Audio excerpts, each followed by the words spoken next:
Chaque jour, une bataille invisible se joue au plus profond de notre esprit. Celle entre ce que nous sommes aujourd'hui et ce que nous pourrions devenir demain. Ce combat silencieux ne se déroule pas dehors, dans le tumulte du monde, mais en nous, dans la manière dont nous choisissons de nous placer face à la réalité. Force ton esprit et change ta vie n'est pas une simple affirmation, c'est une invitation radicale à cesser d'attendre que les circonstances externes changent pour prendre l'entière responsabilité de soi-même. Cette vidéo plonge au cœur du stoïcisme pour révéler un secret puissant. Ce n'est pas le monde qui doit changer, mais notre regard, notre posture intérieure face aux événements. Nous abordons la vérité crue, mais libératrice, qu'il faut arrêter d'enfermer notre énergie dans le cycle épuisant de la pensée excessive et de la comparaison toxique. Au contraire, c'est par l'action, même minuscule, même humble, que réside la clé de toute transformation profonde. Nous dévoilerons comment forger une vision claire, un cap personnel incarné qui vous permet d'échapper aux distractions illusoires et aux faux mirages du paraître. Vous comprendrez pourquoi cultiver la discipline, ce muscle de l'âme, est irremplaçable pour passer de la théorie à la métamorphose réelle. Ensemble, nous explorons les bénéfices insoupçonnés de faire silence autour de soi, de créer un véritable sanctuaire mental pour s'éprouver et se redéfinir. Enfin, vous apprendrez à accueillir le froid du changement et le poids du désagrément, non pas comme des ennemis, mais comme des alliés essentiels dans votre quête. Nous conclurons sur un appel vibrant. Lâchez les chaînes invisibles qui vous retiennent. Tracez votre propre destinée avec courage et engagement. Car le vrai pouvoir réside dans la cohérence entre ce que nous voulons profondément et ce que nous faisons. Cette vidéo est un voyage intérieur intense, un feu allumé sous les cendres de l'inaction. Elle s'adresse à tous ceux qui sentent, au fond d'eux, ce tiraillement entre stagnation et devenir, pour leur offrir les clés d'une révolution mentale. Préparez-vous à regarder votre esprit non comme une limite, mais comme le levier même d'une vie transformée. Et surtout, restez jusqu'à la fin, car c'est là que commence la vraie prise de pouvoir. Le titre ne comportant pas de nombres ou d'éléments ordonnés. Aucune liste numérotée n'est générée. Si cette exploration de l'esprit résonne en vous, prenez un instant pour aimer la vidéo et la partager avec ceux qui, selon vous, ont besoin de cette force intérieure. Votre soutien aide cette chaîne à diffuser une philosophie de vie qui, nous l'espérons, peut éclairer de nombreux chemins. Nous avons déjà commencé à démanteler les illusions, à cesser de gaspiller notre énergie dans le cycle épuisant de la pensée excessive et de la comparaison toxique. Nous avons effleuré la surface de cette vérité radicale. La clé de toute transformation réside dans l'action, même la plus infime. Mais l'action, sans un cap, n'est que de l'agitation. Agitation sans but, sans direction. Pourquoi pour réellement forcer votre esprit et changer votre vie, il est impératif de forger d'abord une vision claire, un cap personnel incarné qui vous guide à travers le tumulte. Imaginez un navire sans boussole, ballotté par les courants. Il est en mouvement, oui, mais sans destination. Il est voué à dériver, à s'échouer. Il en va de même pour notre existence.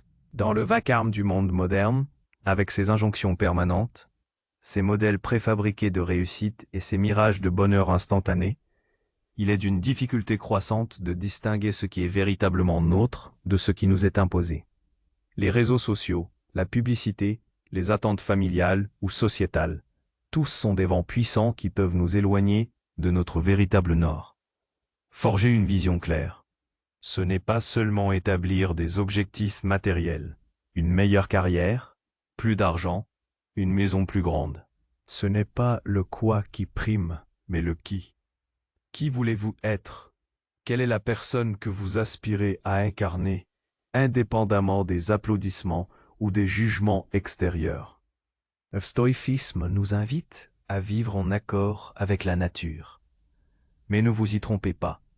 Il ne s'agit pas de se retirer dans les bois pour cueillir des baies.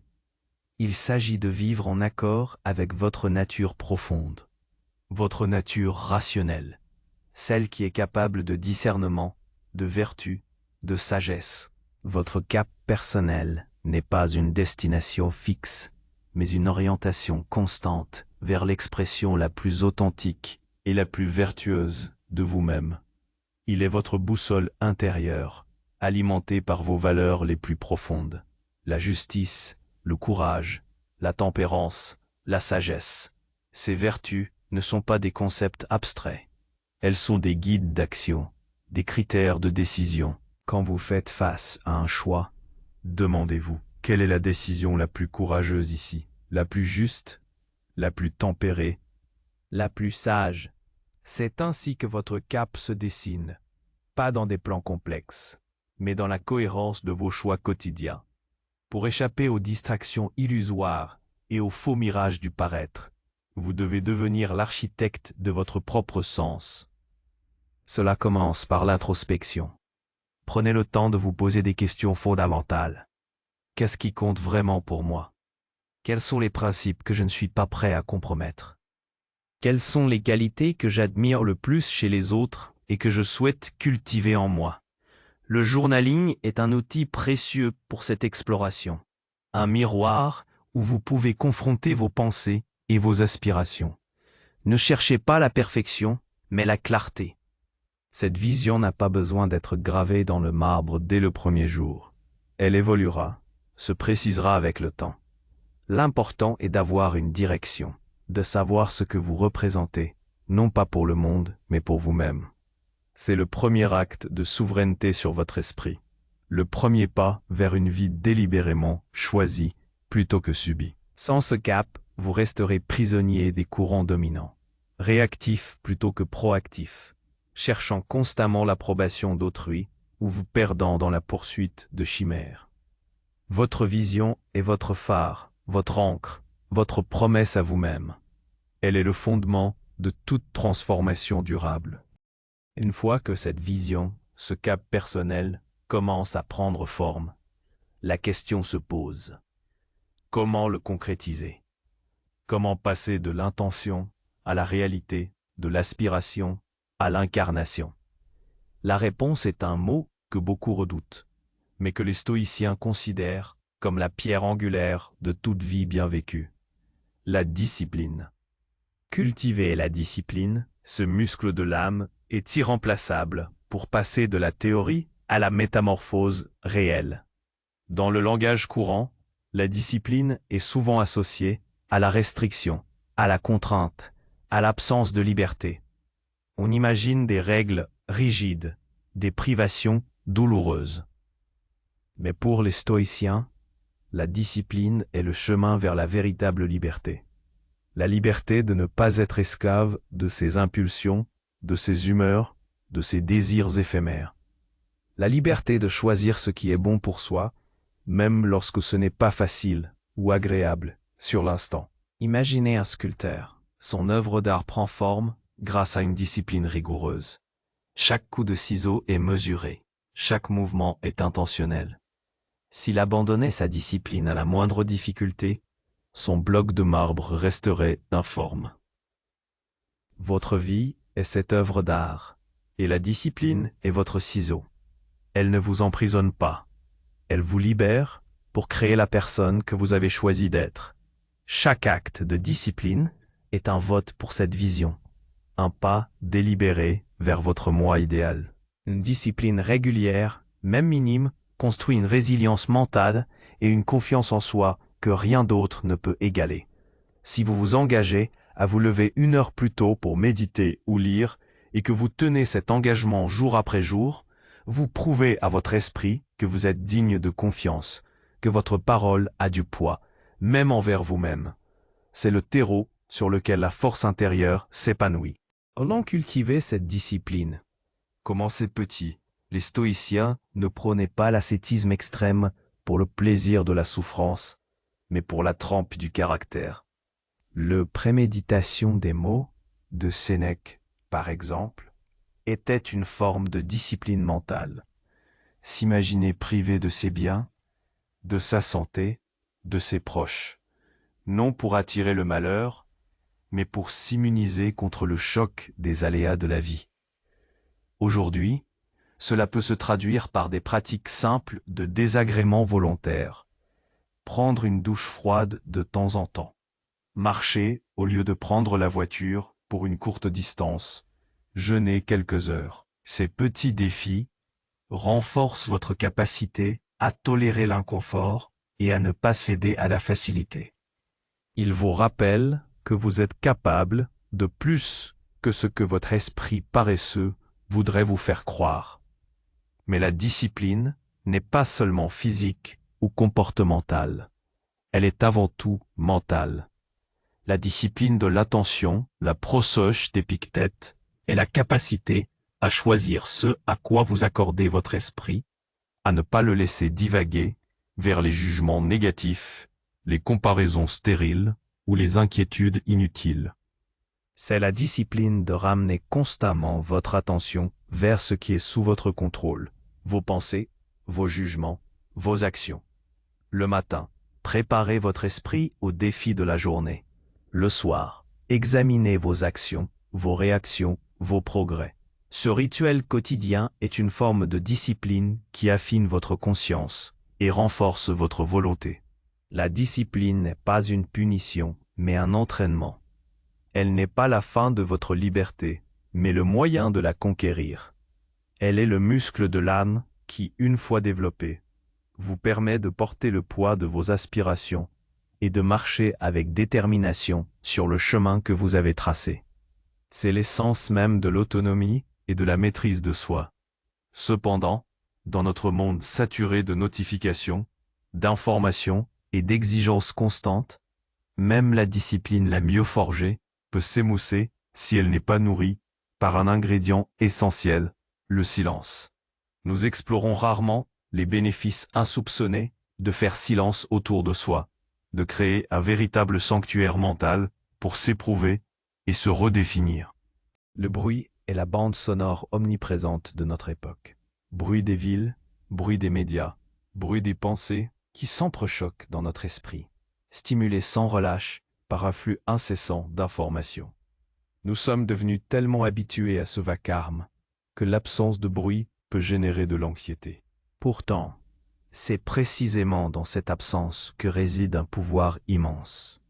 Le silence n'est pas un vide, c'est un espace où l'on peut enfin s'entendre penser, s'entendre respirer, s'entendre exister. Marcus Aurèle, empereur romain et philosophe stoïcien, parlait de la capacité de se retirer en soi-même, de créer une citadelle intérieure inexpugnable. Cette citadelle n'était pas un lieu physique, mais un état d'esprit, un sanctuaire mental, où il pouvait se ressourcer, réfléchir et maintenir son calme au milieu des tumultes de l'Empire. Aujourd'hui, cette citadelle est plus nécessaire que jamais. Comment espérer forger une vision claire si notre esprit est constamment parasité par les opinions d'autrui? Comment cultiver la discipline si nous sommes sans cesse distraits par les sirènes du divertissement immédiat? Le silence offre cette opportunité précieuse de débrancher le monde extérieur pour se rebrancher à soi. Il ne s'agit pas forcément de longues méditations ou de retraites isolées, bien que celles-ci puissent être incroyablement bénéfiques. Il s'agit d'intégrer des moments de silence délibérés dans votre quotidien. 10 minutes sans téléphone le matin. Une promenade solitaire sans écouteurs. Un moment de calme avant de dormir. Une pause au milieu de la journée où vous vous coupez volontairement de toutes les stimulations. Ces instants, aussi brefs soient-ils, sont des respirations pour l'âme. Ils vous permettent de faire le tri, de laisser les pensées non essentielles s'évaporer et de vous connecter à ce qui est vraiment important. Dans ce silence, vous pouvez mieux évaluer vos progrès par rapport à votre vision, identifier les failles dans votre discipline et renforcer votre engagement envers vous-même. C'est là que l'esprit peut se redéfinir, en se libérant des couches d'influence externe. il retrouve sa forme essentielle, sa clarté originelle. Le silence est également un puissant catalyseur d'introspection. En l'absence de distraction, vos pensées les plus profondes, et parfois les plus inconfortables, peuvent émerger. C'est une épreuve, car l'esprit a tendance à fuir ce qui est difficile. Mais c'est aussi une opportunité d'apprendre à vous connaître véritablement, de confronter vos peurs, vos doutes, vos préjugés. Le stoïcisme nous enseigne à ne pas craindre la vérité, même lorsqu'elle est rude. C'est en faisant face à cette vérité intérieure, dans le calme de notre sanctuaire mental, que nous pouvons commencer à opérer de véritables changements, à éprouver de nouvelles façons de penser et d'être. Ce silence n'est pas une fuite du monde, mais une immersion profonde en soi-même, un acte de courage et d'autonomie.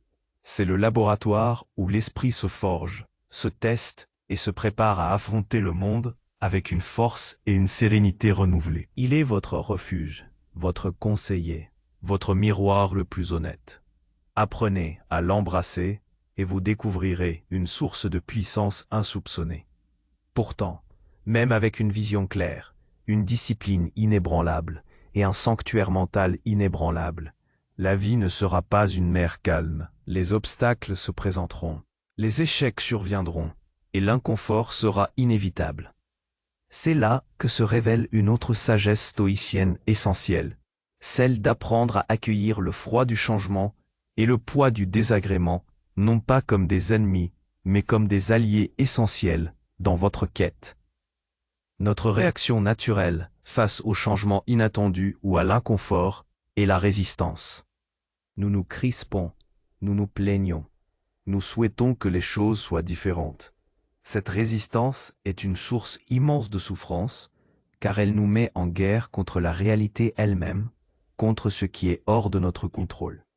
Les stoïciens, avec leur fameuse dichotomie du contrôle, nous rappellent que la seule chose que nous contrôlons vraiment, ce sont nos jugements et nos réactions face aux événements. Les événements eux-mêmes, qu'ils soient agréables ou désagréables, sont extérieurs à notre pouvoir.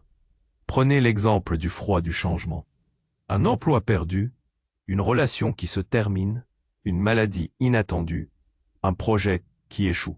Ces événements sont par essence neutres.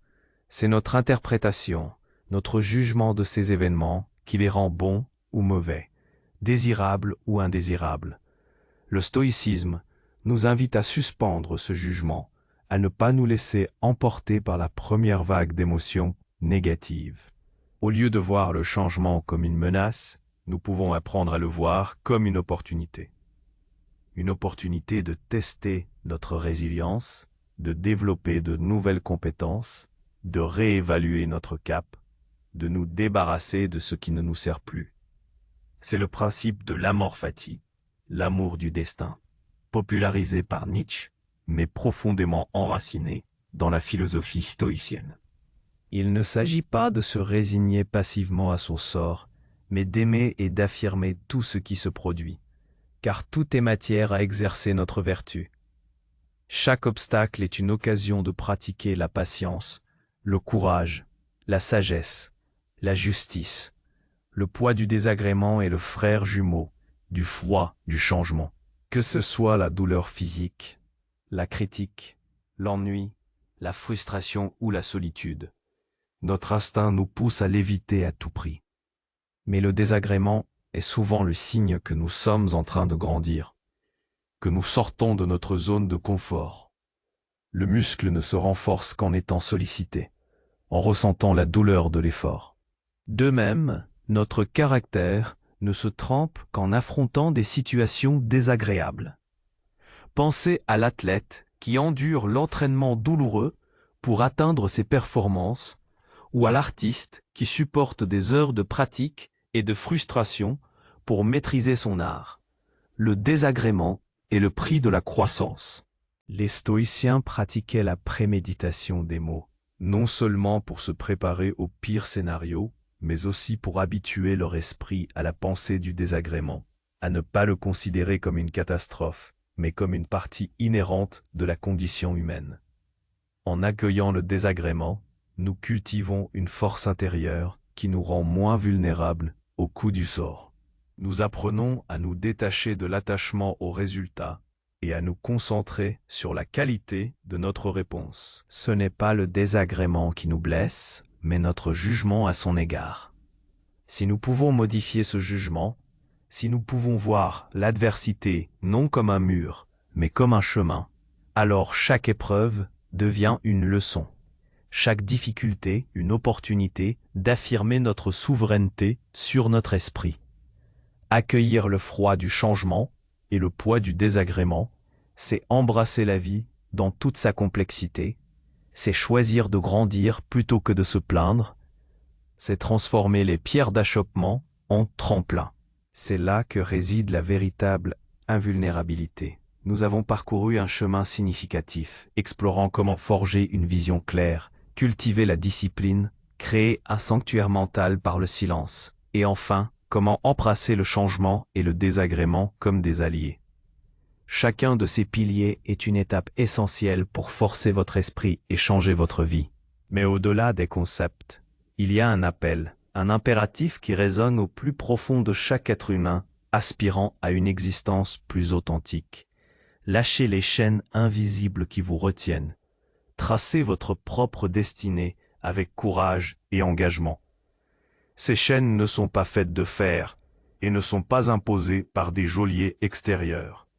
Elles sont tissées de vos propres hésitations, de vos peurs non affrontées, des excuses que vous vous donnez, des comparaisons stériles qui vous empêchent d'avancer, et surtout, du décalage entre ce que vous affirmez vouloir et ce que vous faites réellement.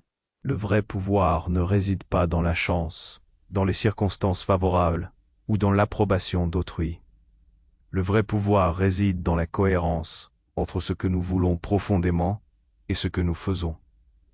C'est l'intégrité vécue, la congruence entre votre vision intérieure et vos actions quotidiennes. Chaque fois que vous avez une vision claire, mais que vous cédez à la procrastination, c'est une chaîne que vous resserrez. Chaque fois que vous reconnaissez la nécessité de la discipline, mais que vous abandonnez à la première difficulté, c'est une chaîne qui vous entrave. Chaque fois que votre esprit réclame le silence pour se ressourcer, mais que vous plongez dans le vacarme des distractions, c'est une chaîne qui vous maintient prisonnier. Chaque fois que le changement frappe à votre porte et que vous le rejetez comme un ennemi, c'est une chaîne qui vous prive de croissance. Le stoïcisme est une philosophie de l'action délibérée, de l'engagement total envers ce qui est sous notre contrôle, nos jugements et nos actions. Il ne s'agit pas de rêver d'une vie meilleure, mais de la construire, pas à pas, jour après jour. Il s'agit de choisir la responsabilité plutôt que la victimisation, la résilience plutôt que la plainte, l'autonomie plutôt que la dépendance. Tracer votre propre destinée, ce n'est pas attendre que le vent souffle dans la bonne direction. C'est ajuster vos voiles avec habileté et courage, même face aux tempêtes. C'est affirmer votre souveraineté sur votre esprit, le transformer en un allié puissant plutôt qu'en un maître capricieux. Sénèque, un des plus grands maîtres du stoïcisme, a dit « Ce n'est pas parce que les choses sont difficiles que nous n'osons pas, c'est parce que nous n'osons pas qu'elles sont difficiles. » Cette phrase est un puissant rappel de la véritable nature de nos obstacles. Souvent, la difficulté que nous percevons dans une tâche ou un changement n'est pas inhérente à la chose elle-même, mais à notre manque d'audace, à notre réticence à faire le premier pas, à notre peur de l'inconfort. C'est notre manque d'engagement initial qui élève des montagnes imaginaires. Si nous osions, si nous nous engagions pleinement et avec courage, la tâche, si ardue soit-elle, deviendrait non seulement gérable, mais aussi une source de profonde satisfaction et de croissance. Alors, quelle est la première chaîne que vous vous apprêtez à briser? Quelle action, aussi minime soit-elle, allez-vous poser aujourd'hui pour incarner la personne que vous aspirez à être? Le voyage commence maintenant, non pas demain, mais dans l'instant présent, avec le choix que vous faites. C'est dans cette cohérence entre votre volonté la plus profonde et l'action présente que réside votre véritable puissance. celle qui peut non seulement forcer votre esprit, mais littéralement changer votre vie. Si cette réflexion a nourri votre esprit, abonnez-vous pour ne manquer aucune de nos prochaines explorations. Laissez un commentaire pour partager votre propre engagement, vos défis ou les chaînes que vous avez décidé de rompre. Votre expérience enrichit notre communauté et éclaire le chemin de tous.